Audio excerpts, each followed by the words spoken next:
That's a great question, and yes, you are correct. The reason why we are going to be doing this today, this video, is because I wanted to share with the general public of Downtown Woodstock the story of Adair Park from the beginning all the way through to where we are today. And I want to share that story from a perspective of why. Why did it end up taking as long as it did for the first building? Why did we go through a number of iterations of design, with the second? Why have we taken so long to open some of our tenants? Why are similarly some tenants never going to open? And then eventually, very specifically, why are we in this place right now where we're looking at the future expansion to the north and to the west?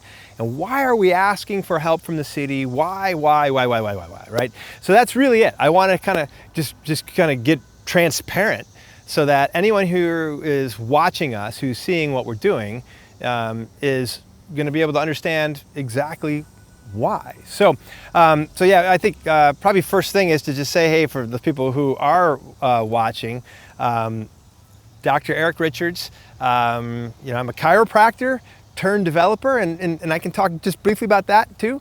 And if you don't know me, if you haven't followed and seen who I am in the past, this is the first time you're seeing me at all.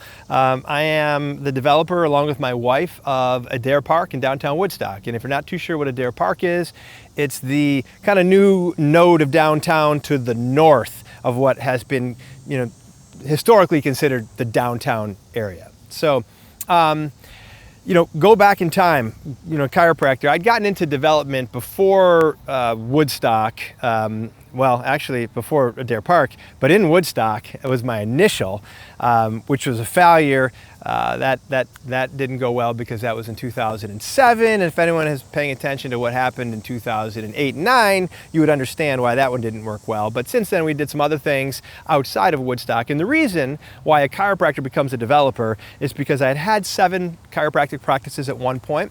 And when you have a significant amount of brick and mortar, physical locations, in my mind, it only makes sense that you become an owner first, and then as you become an owner, you're becoming a landlord, and then at some point, you're looking to figure out, how do I leverage what we have to be able to expand and have more? And that kind of, just worked its way towards development. It wasn't really until this Adair Park plan that I really started to understand what does it mean to truly be a developer. So that will bring me to the first question, why? So, why did we have 2 initial sites in downtown Woodstock that we asked for a height variance on? So if you look at historically, kind of go back, you'll see, so where the Health Sprout building is, 8256 Main Street, I had bought that originally, and then I bought the site right next to it, which currently is where the Harder Plaza is, which is connected to the Starbucks, and then we've got that building with residents above it. It's all condos above that. And then going the other way, we have the space that used to be Apricot Lane. It's about to be Horsepower Fitness. And then above that, we've got Collaborate Co-working, Cal Me Crazy, Project Optical, all of those uses in that space. And those 2 parcels were the initial plan for Adair Park with residential behind it. The reason why we got to that place back then, getting to the place of saying, hey, we need to build more density here, we need to build up more than out, is because at the time, Woodstock did not have a sewer line running up and down Main Street through that area. So that was the first step, was figuring out how can we afford to bring sewer for some homes, and to do all of the other development work that we need to do in order to satisfy that and still get it to the point not just where it would make some money. So I think a lot of times people think like everything a developer is talking about is I want to make money, I want to make money, I want to make money. Well, it took us a long time from when we acquired those properties, 2015 and 16, to when we actually got going on the first building. First building wasn't until 2020 really. It was 2019 that we initiated, but 2020 is when it really got going, which we'll talk about those challenges in a minute as well. But that time was really in us working through those numbers, trying to get to a plan that we could get financed. So it's not so much about, hey, am I going to make money on this? It's even, can I get anyone to finance it? And they won't finance a project unless it looks like you've got plenty of room to make money, because a bank doesn't want to inherit your problem. You know, they want to be in a deal where they can just watch it happen. You're paying them, you pay them off one day, it's all good. Not like, well, it's so thin, you know, maybe he'll make it, maybe he won't, and then they get stuck having to foreclose and figuring out how to take it over. Like, no one wants to do that, right? So that's always what we're looking for now. Now we understand that everything we do, we have to do it in a way that's going to satisfy lenders, first and foremost, before we even think like, okay, can we even do this thing? Well, does it satisfy a lender? So that's the first step of a pro forma, or of basically our profit and loss kind of through the project. So it was interesting. So we're going through this process, and back then I bought that property with, you know, on my own, you know, just me as the owner and investor, so to speak. As the project started getting bigger, we got some smaller investors to join us, and it was going to be fine with 2 parcels. You know, we've got just the 2 parcels, everything's great. Well, along the way, we're starting to feel really good about what Woodstock has to offer, the future of Woodstock. We think, hey, this is a great place. You know, I had a practice in downtown Woodstock. I opened it in 2001, and we've lived in Woodstock since 2003. So it's not, you know, Woodstock's not new to me. This is my home. It has been my home for a very long time. And my plan is it will continue to be my home until I die. So that's our plan currently, is that we're not leaving Woodstock. So as a developer, you know, now, you know, go back to 2017, I decide we're going to be a developer. We're going to do this ourselves. So we developed the land, got the first house started 2018, but it wasn't until, again, as I said, 2019 that we got to the place where we actually had a project. So this is a big question. Why did it take so long to get started?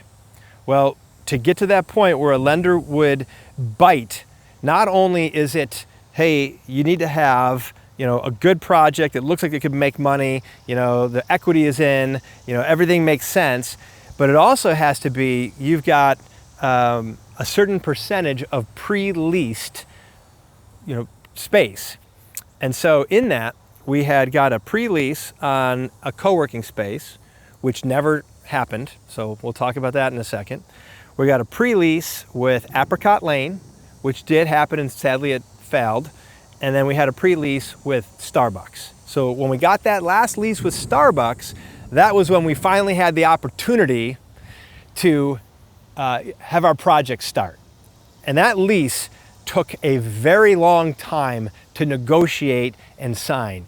With Starbucks, by the way, so our Starbucks is a local owned licensed Starbucks. So my lease isn't with Starbucks.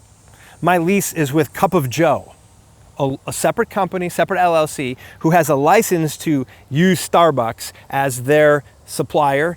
So everything is just like a Starbucks. However, my lease is not a corporate lease with Starbucks corporate. So I negotiate first with the licensee, and we spend some time. We get to a certain point, then it goes to corporate. Now we talk with corporate and we negotiate specifics to location design. You know, is the location good enough for Starbucks? That takes 6 months. Now we go back to, okay, we've got a new set of criteria. We now renegotiate lease with both local owner as well as Starbucks corporate at the same time. And then that takes an additional 6, in this case 9 months, before we get that hammered out. And then at that point, we get a lease signed. And now we go down that underwriting path to kind of finalize underwriting so we can get our loan done and find ourselves in construction. So it took a very long time, but I think Starbucks was really important to us, or I'd say a national tenant was really important to us, because we had a lot of this kind of talk back then. Ooh, where are you going? That's not really downtown though. You're a long ways away from downtown. It's not even walkable to downtown. Why would you even think to develop that area? That seems like a bad idea. No, I would never want to live there. It's too far away from all the restaurants. I mean, this was basically what we got from so many people, so many tenants, so many possible lenders. Locals were saying the same thing. It just feels like it's really separated from downtown. Which now I think if you ask that question, I don't think you'll hear a lot of that anymore. I think you'll get a lot of, that's like just like a separate node. It's very walkable. It's very connected. But we kind of battled that quite a bit in those early days. Ultimately, when we got it going, it was great, super exciting. We start to build, and then of course we develop another challenge because 2020 hit. oh no. So at that time, we had maybe 4 houses that were completed in the back. I think we had 1 occupied, 1 contracted, 2 under construction, not contracted, and 1 more that was starting, just getting ready to start, that also, of course, not contracted. So the COVID scare really became very difficult for us. And honestly, I would say that we probably should have been wiped out completely at that time, just because of the lack of lending that was happening. Now at that time, I was already involved with some other projects in other areas. And so I had experienced the worst, and then I also experienced some okay in these other projects. So the worst was I had a project where I had a loan where the lender refused to finance any of the draws according to the legal document that governed the loan. So we had some townhomes we were building, and we couldn't get the lender to give us any money. So we had to basically stop construction. And then they're still asking us for interest on what we've already drawn. So, you know, now you're looking at it from a standpoint of how am I going to get out of this without a lawsuit, but a lawsuit takes so long. So it was very, very, very difficult at that time. Well, I would say in that moment, it also afforded us here at Adair Park a great opportunity. I was involved with a large financial backer, a family office, in another project, and that family office became willing to join in the Woodstock project.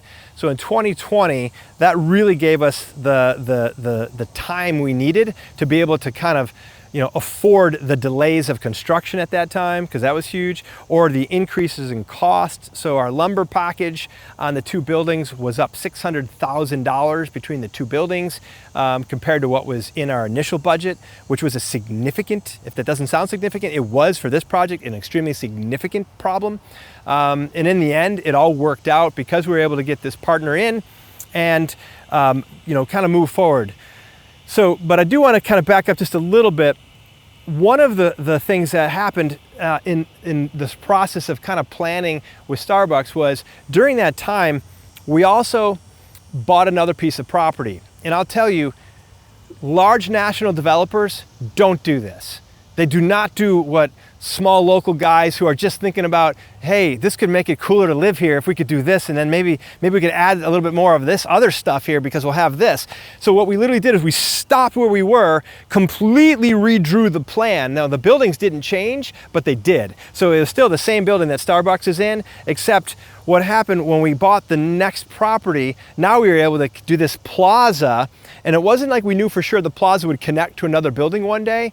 We did the plaza because we knew it'd be super cool for the restaurant that we were going to get one day to have this plaza, but really it was so that we could get some more garages underneath so we could help kind of change the density of the condos in the building. So even though the building still looked the same, we relaid out the interior entirely different based upon buying that piece of property, which was a delay, which another developer who's been doing this forever, who just cares about their profit and nothing else, would never have done. They never would have done it. But we looked at it and said, hey, it'll make it a more cohesive development if there's one more piece of property. Well, shortly after that, we bought the next piece of property. And that didn't change that building, but it absolutely changed the way we were running our sewer plan now. So we ended up altering sewer, we had sewer in, and actually now, the sewer that we spent so much money for up front to bring sewer in from across the street only serves 4 buildings in this entire development versus serving 12 like it was supposed to originally, because we had a better, plan, a steeper grade to the new sewer further north along Main Street. Again, my point of getting the details is to let you know that part of the reason for delay is, and this is something I'd love for you to think about yourself as you hear these words. If a developer is willing to put the current project on mothballs, absorb interest costs, loss from that, to absorb more property into that development to overall make a more cohesive plan that's going to look more like it was a master plan across the whole, multiple parcels, should they not do that? And I think it kind of shows the wisdom of our city and our city planners, city council, in years ago developing this minimum acreage for redevelopment in downtown, because what they're saying is we don't want to redevelop every single parcel and have all of these little one-offs. There's a couple things that happen that way. You kill the pedestrian connectivity because every one of them has a curb cut for cars to pull in. So now every time people are walking along, there's the potential of cars pulling in or coming out. Versus if you take all those parcels, get rid of those curb cuts, put 2 road entries in the entire project, now pedestrians can easily traverse from the north to the south without having endless traffic coming in and out of the space. So again, my point is, we took what was a risk and added it to the already high risk profile that we had here because we knew ultimately it would work out for the better long term. I didn't know that I'd be able to still be in it long term. I didn't know I wouldn't lose my shirt by the time we got to the end of it, but at least it made a good plan that we were very emotionally attached to. And that's kind of where we ended up with this current project. We developed the new plan for all of these parcels, and in that plan now had the opportunity for us to see really the current Adair Park. Now we enter to the time when the next parcel to the north comes into play. We refer to it as the Johnson parcel.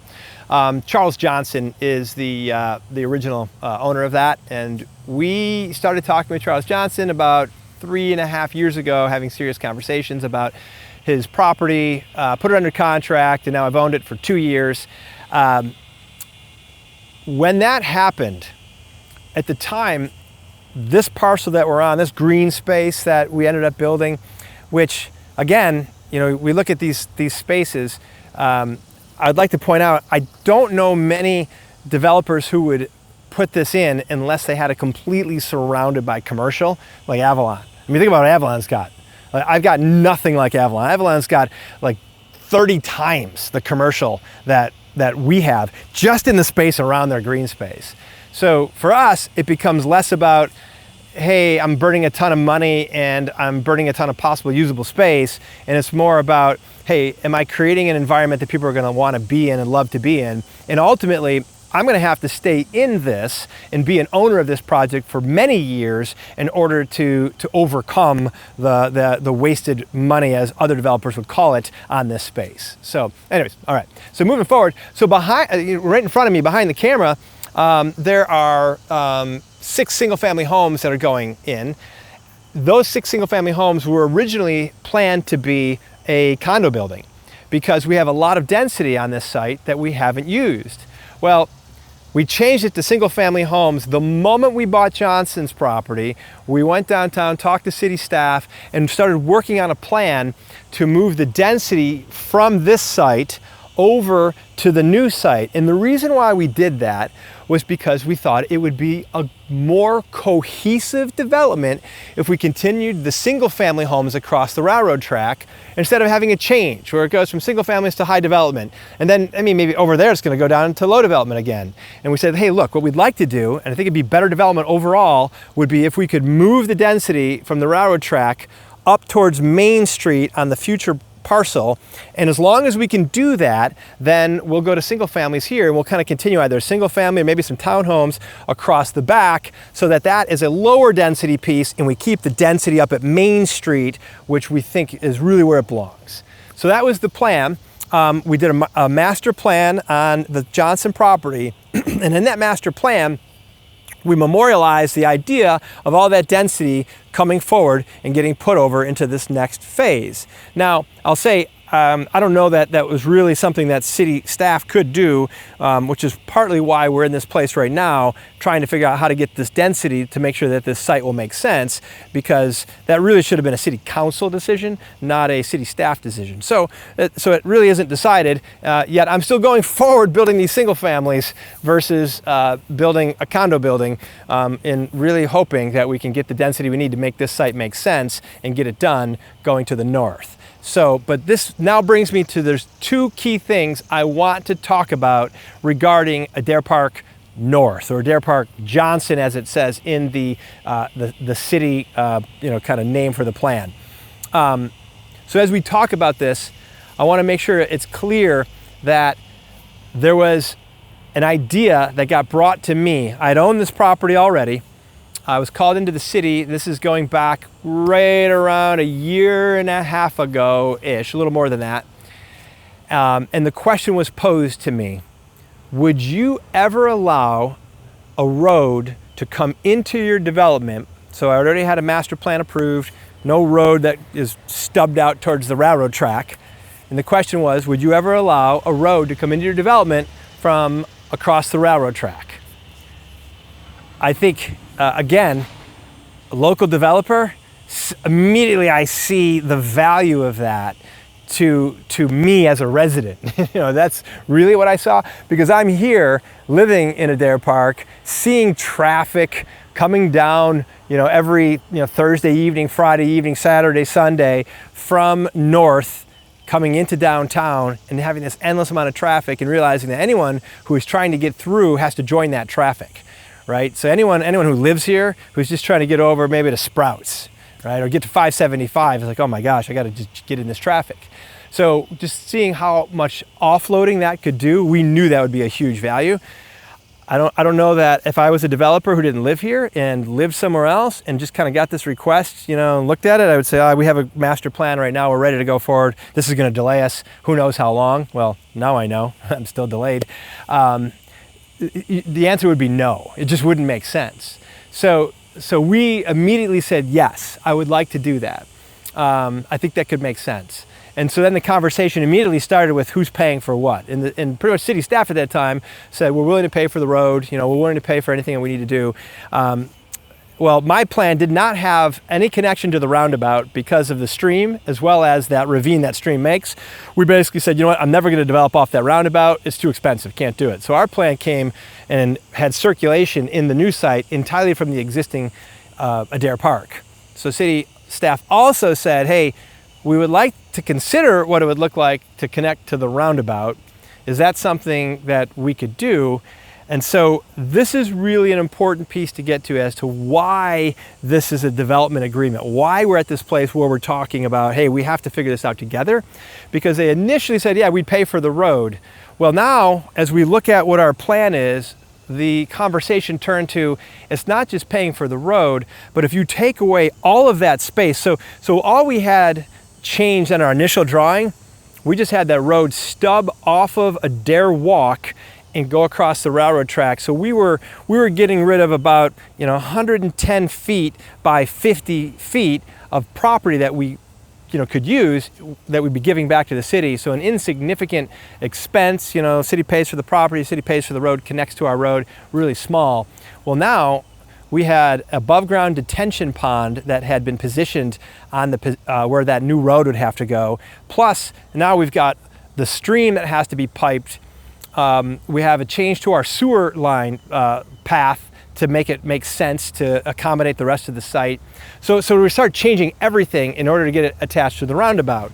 So then the conversation turned to not just, paying for the road, but paying for the road and then also all of the costs that get increased when we add a road. For example, I can't have an above ground detention pond now that it's got to go underneath the ground.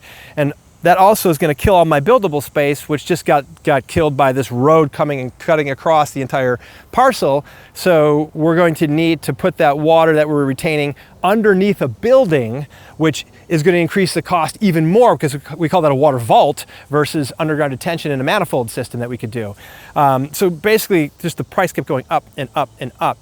So then, we get to this point of, hey, either you're going to pay for all of these costs so I can still have this paper in such a way that a lender will lend on it, not in such a way that I make, all the money in the world, but that's number one. I mean, yeah, do I want to make enough money to at least do it, to spend my time taking the risk, signing on the debt? I do, I really do. But at the same time, we just want to make sure we can actually get the project off the ground, get it going. So that was really what we were looking at. So right now, we were at this place where you are aware of, we're trying to get a Trader Joe's. And we've had conversations, but those have really gotten icy as of late. There's no urgency from Trader Joe's. They're very aware of Publix. I think they're very cautious about the idea that they could come to this market. So I don't believe right now that we're gonna have any commitment from Trader Joe's over the next 2 years. That's how I feel about it. I don't feel good. And I'm thankful for all of you who responded. So one thing that's important to know too, I wasn't telling you that we have a Trader Joe's. I was telling you we need your help if we could ever hope to have a Trader Joe's. And you responded well, and they looked in an engaging conversation because of you. Your response in social media was really what did it. So thank you so much for that piece. But I think we fell short, maybe because of timing, Publix, etc. So I don't expect to see that happen. We also had that building set where we were putting in a parking deck around 450 spots. Now, I'd still like to do that. That'd be my goal, because ultimately I think all the cool stuff that we're going to bring here, like this green space, was built so that we could have an ice rink on it. That's the goal, that this would be the winter wonderland in downtown Woodstock. Well, we know the parking that we're going to need for that is going to be significant. So if we get that ice rink here before we could get a parking deck, we know we're going to have some shuttle, valet, some kind of a service here to make sure that the parking is okay. So that's something that we're really thinking about, is how are we going to do that? So that site was designed so that when we went kind of looking at, are we going to have enough margin to make sure that we can do this, we planned it with that idea. So now today I want to announce what we know as of right now. We have the railroad company agreeing to an at-grade crossing for vehicles. So if you've heard previously, I was saying the railroad company is very interested in a crossing that would likely be pedestrian only, with potential golf carts that could one day become vehicles. Right now that part is done, it is set. One road coming across, vehicles from day one, they're agreeable to that. So now we're working hard to try to get to a point where everyone can agree on what this would look like from a city participation with the developer to bring what I think is probably the greatest utility that we could bring to the residents of the city here, which is get over to the other side of the railroad track, not at the horrible triangle at Rope Mill, Maine, but across the Haney Street extension, we call it, from Roundabout all the way across to Rope Mill. So on the other side of the railroad track along Rope Mill, I had bought 2 acres. It was the JC's building, and I bought that after the city engaged with me about the crossing. That was for sale, and I had said at that time, I think it might make sense for me to control the other side, because now we're going to have this kind of constant pedestrian potential flow back and forth, and I'd like to make sure that I preserve a little bit of what I'm trying to make Adair Park be, because it feels like now they're coming straight into my development from over there, and I don't know what's going to happen. So and one thing too, I know a lot of times the public might kind of think about like, oh, they're bringing a this. Do I really want that? I don't know if I really would like that. I'd rather have this. And I have to say, as a developer, we're not in charge, right? We have our zoning, and people approach us, and we're like, okay, do we want you? Do we not? And we curate pretty hard. My wife and I are pretty good about how we curate, and I am going to talk a little bit in an update about our tenants and kind of where we are with all that. But we're always thinking about not what do we want. We're thinking first about what would be the worst thing we could get. What would be, and of course, when we control it, we lease, so there is no worst. We get to say no. But what about someone else? What about a neighbor buying something? What is the worst allowed by zoning that could come in? Would it be a vape shop? Or, I don't know what it is. And I'm sorry if I offended the vape shop owners. I just don't want that where I live, that's all. So we're always thinking that way, and we're doing everything we can to buy property around us to ensure that we have some control over that. Because again, we're developers and we live here. So those two things together say buy it all to stop people from doing things that you wouldn't want. And then maybe I could sell it to some other developer with some kind of restriction, right? Like something in the contract. So okay, so that's part of it. So the city basically said we're gonna build the road on our cost. So they offered it. We'll build the road from the roundabout all the way across. Okay, and with that, the conversation I have is, and then the things that the road needs, of course, to build it. The base underneath it, anything you need to build it, utilities running along it, all that stuff, right? And that in exchange that they would give me the remaining parcel to build on over there, because they have an acre over there, I have 2 acres, so maybe I get a half an acre that gets attached to that. So that offsets some of the pain of this. but it's not enough, because there's so much additional cost over here. Like I said, in our initial review, just on the development side, it was $4 million of additional cost that we were looking at as a minimum. 4.5 is really what we were looking at. But then the risk is always in the dirt. So I'm very excited about the city saying, hey, we'll build the road, because then the risk of the dirt goes away, it goes to them. So I feel like that's a great first step. But now, in order to get this to paper on this site, I will be asking for that CBD zoning so that I can build the site the way I have rendered it in the renderings that you have seen. We'll probably attach a rendering here so you can see it again. So that's our current ask. So that's about to come back through, so you'll have a chance to ask questions about that, see that, understand that. And will it come with the Trader Joe's? I doubt it. Do I want another provisions type shop grocer here? Yes, absolutely. It's self-serving because I live here. So that's what we're going to see. And I just want to make sure too that I say I'm willing to hold multiple public meetings so that anyone can have a chance to come sit with me, talk with me, go through this. I can't have individual phone calls and meetings at high level. I just have way too much going on to be able to handle that. But I'm happy to have 10 people come sit in a room and talk with me. I can do that all day long. So, all right. So that's really what I wanted to kind of talk about regarding that. The next thing I want to talk about is where we are with our tenants and some of the challenges that we faced with them. So our tenant procurement has been an incredibly active process for us. I will say, if we had national tenants across the board, no one in the city of Woodstock would be saying, why is it taking so long? What's going on over there? What's the issue? Why? Nothing's leased, it appears. I've heard all of these things. And just to kind of offset that, we're pretty much at a point where we're 98% leased right now. So even though you might see a lot of areas that are waiting for people to move in and get open, even though we've opened quite a few things here recently, it's just a matter of getting through that process from when developer hands off to tenant, and then tenant takes over from there. So in procurement, our goal wasn't national tenants. Our goal was Starbucks as the one name brand that you would see and say, hey, that is national. And then we've got a couple others that were here that you could argue were national. Apricot Lane, you could say, was national. That didn't necessarily help. But we have regional as well, right? So Cal Me Crazy is a regional. Wits Custard is a regional. And those are really, I'd say, great additions to this development because of who they bring and when they bring and how the interaction of people occurs here. So that was really a big part of what we were doing, was trying to identify who are the tenants who will bring something here that is really going to be valuable to these local residents, so that they want to come and hang out here, to make it a spot that they visit, not just once a month, but at least once a week. And so look, Prime Nail Lounge, if you haven't been in that nail lounge, it's just awesome. They're great operators and it's an incredible experience there. They built it out beautifully.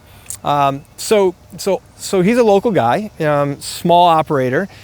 Everything is challenging. Now, he did a great job because he was on it from day one. He invested in every part of getting his permit. So just want to make sure that the public understands that.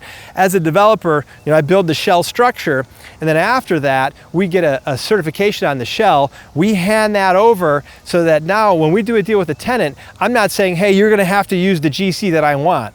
Because a lot of these tenants are on very tight budgets and they want to have a GC who's willing to work with them a little bit. Maybe it's a little bit cheaper than what the GC that I would suggest is, or maybe this GC will let them come in and do some of the finishing themselves. They could bring in their own cabinets at the end. They could do some of that stuff on their own. Maybe they can do the painting on their own even. It's who knows what their goal is, to try to figure out how to make sure that this works. Now, we're always very thoughtful about it. If someone's asking for endless amount of freedom, we're not going to allow that. We're also looking and checking finances with our tenants to make sure that they have the wherewithal, the ability to get to the point where they're open.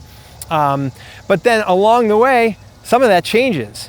I think anyone in downtown Woodstock is very aware that Lidl is a very large national grocer.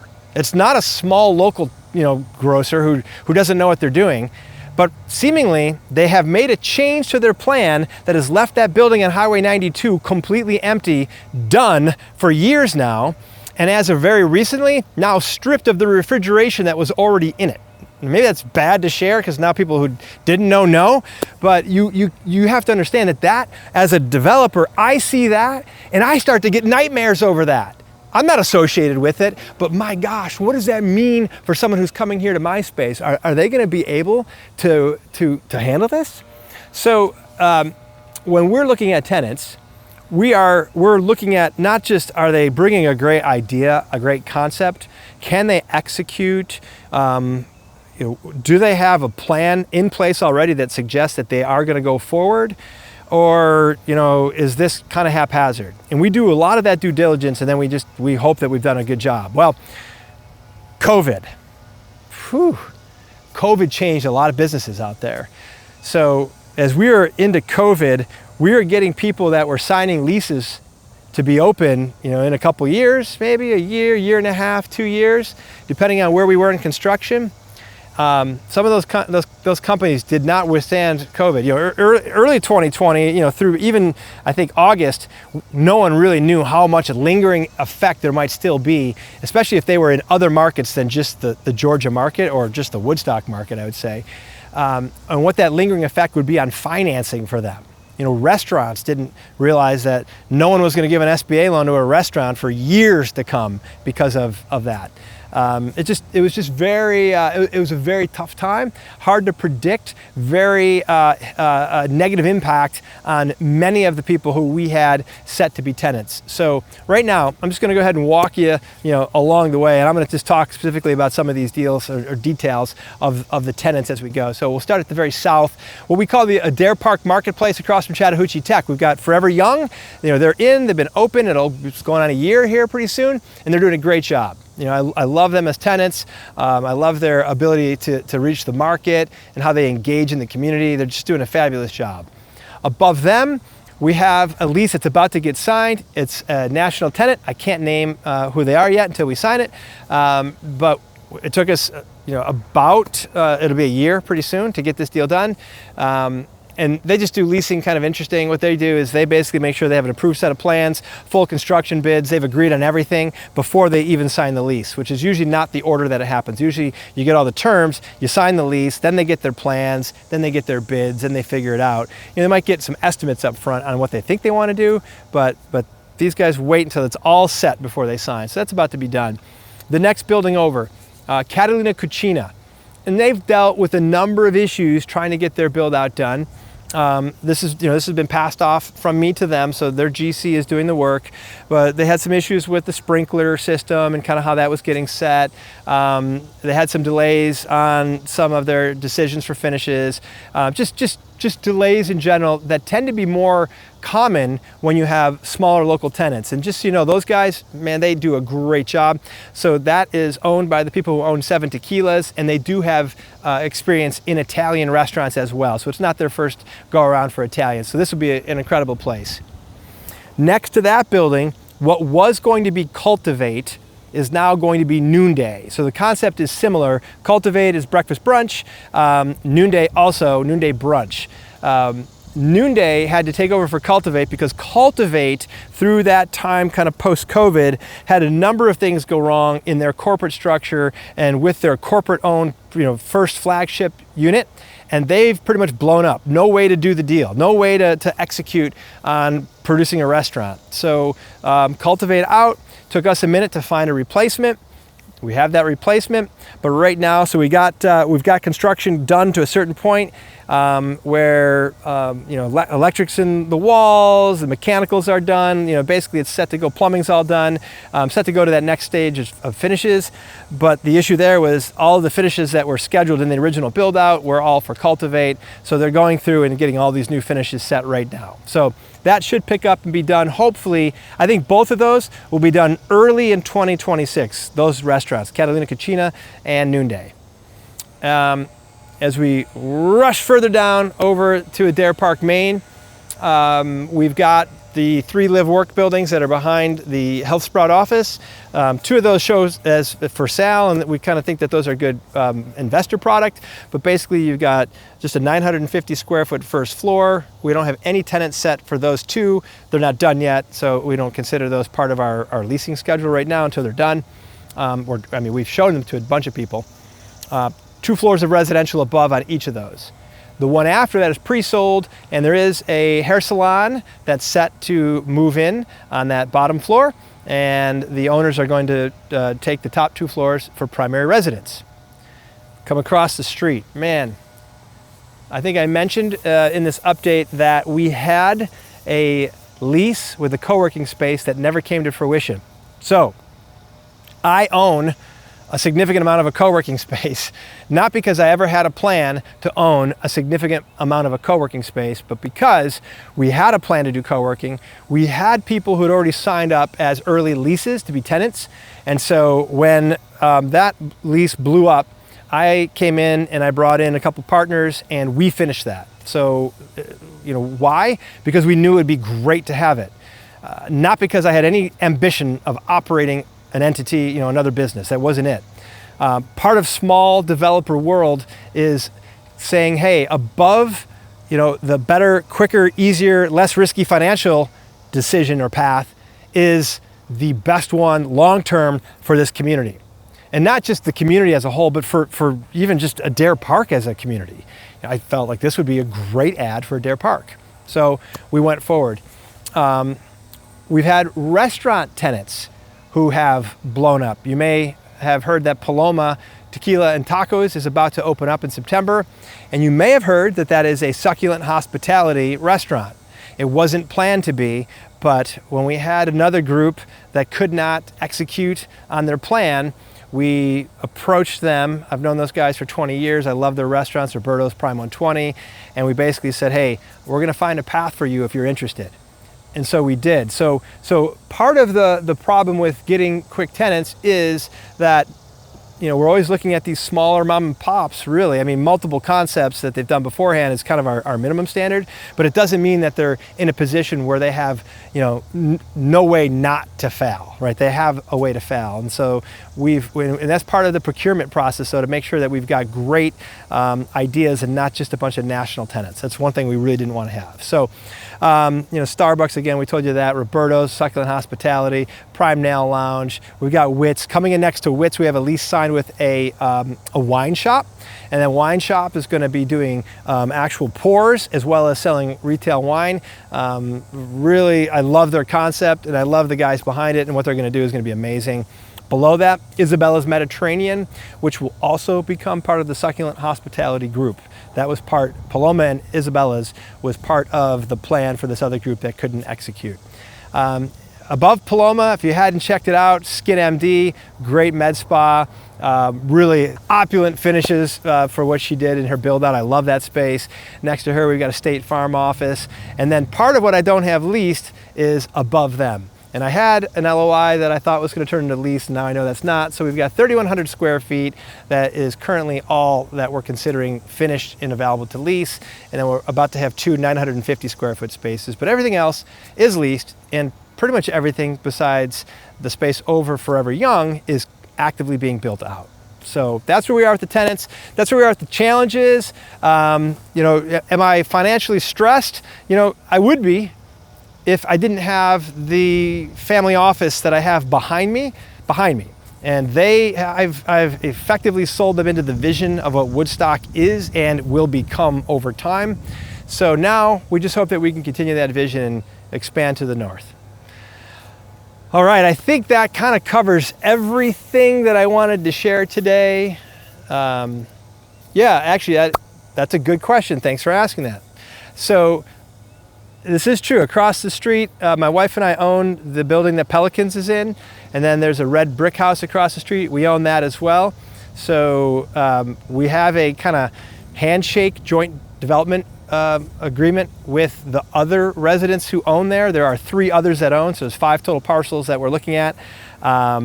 We've got a guy in the corner. We've got the spot that the house was torn down a number of years ago, so just an empty lot next to Pelicans, and then the white duplex next to that.